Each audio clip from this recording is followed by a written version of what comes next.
There is a thief that lives inside most of us. It doesn't steal our money or our possessions. It steals something far more precious: our time, our potential, and our peace of mind. This thief has a familiar name: procrastination. It's the quiet whisper that says, "I'll do it tomorrow." It's the magnetic pull of our phone when a difficult task looms. It's the 8 hours we spend getting ready to do 30 minutes of actual work. We joke about it, we make memes about it, but beneath the humor lies a deep and genuine frustration. It's the feeling of being at war with ourselves, of knowing what we need to do, but being unable to bridge the mysterious gap between intention and action. For centuries, we've treated procrastination as a simple failure of willpower or a lack of discipline. We try to fight it with brute force, with stricter schedules, with self-criticism, with shame. And yet, the thief always seems to return. What if I told you that procrastination is not a weakness? What if it's a symptom, a smoke signal rising from a deeper fire within your own psyche? What if, by understanding why the thief appears, we could learn to gently escort it out the door instead of constantly fighting it? Today, we are going on a journey into the deep psychology of procrastination.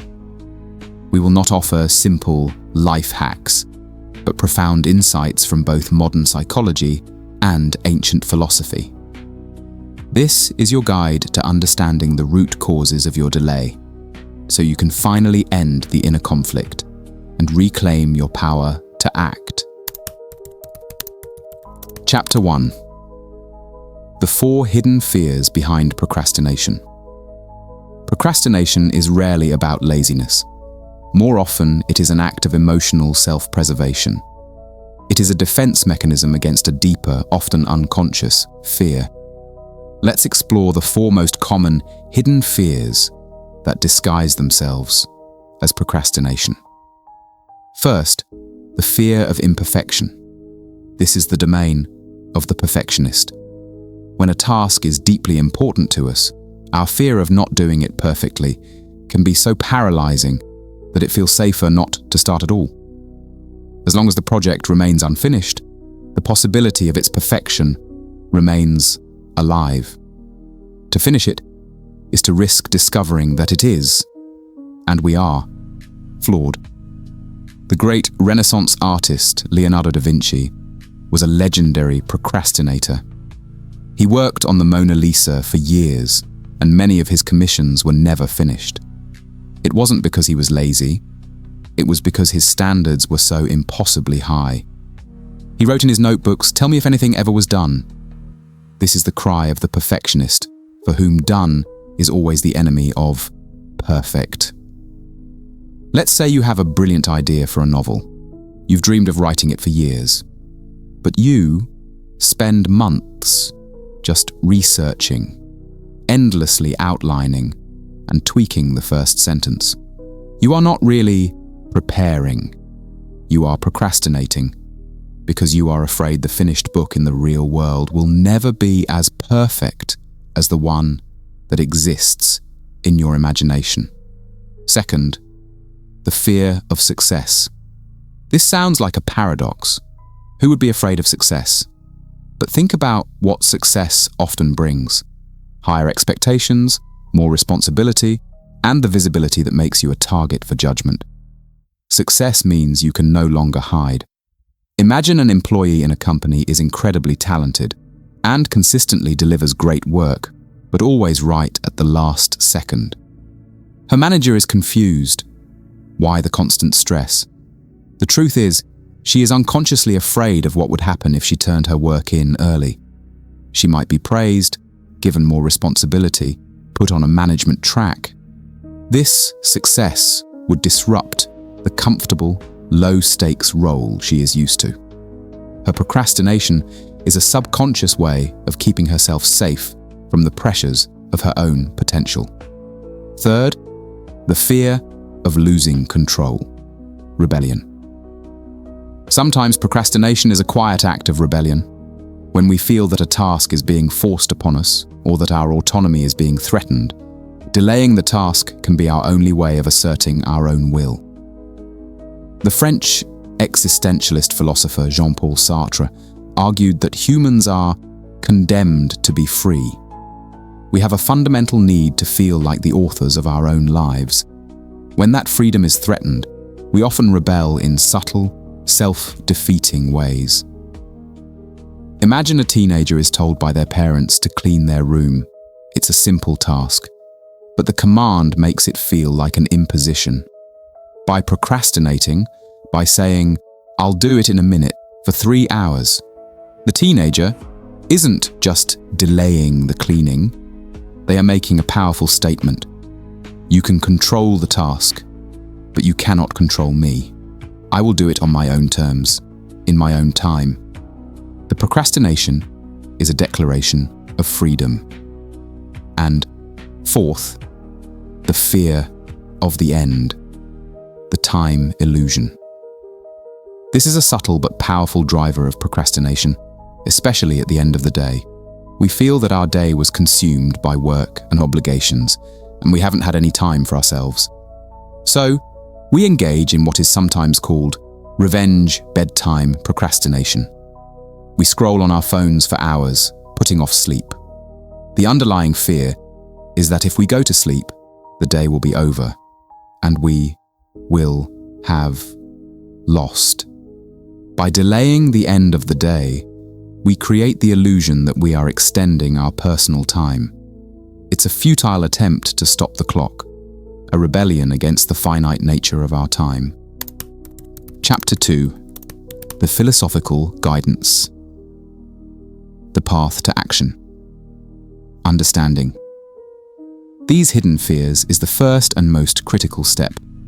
It allows us to approach ourselves not with judgment, "I'm so lazy," but with compassion.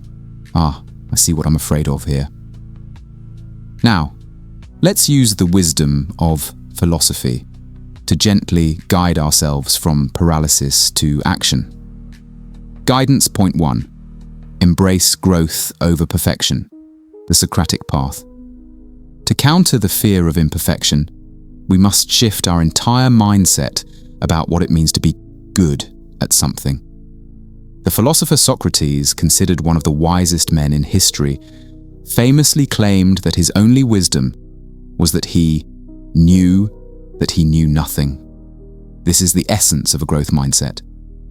Perfectionism comes from a fixed mindset, the belief that our abilities are a fixed quantity being judged. A growth mindset, however, sees every task not as a final judgment on our worth, but as an opportunity to learn and grow. The practice. Instead of telling yourself, "I have to write a perfect report," reframe the task. My goal is to learn how to write a better report than my last one. This reframe removes the paralyzing pressure of a final verdict.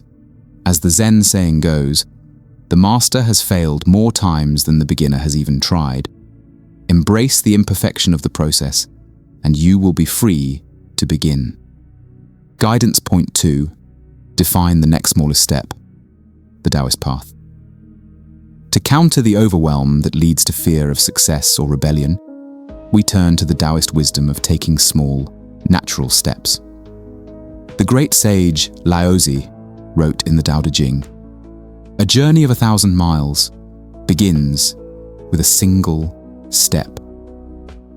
When we procrastinate, our mind is often fixated on the enormous, intimidating final goal.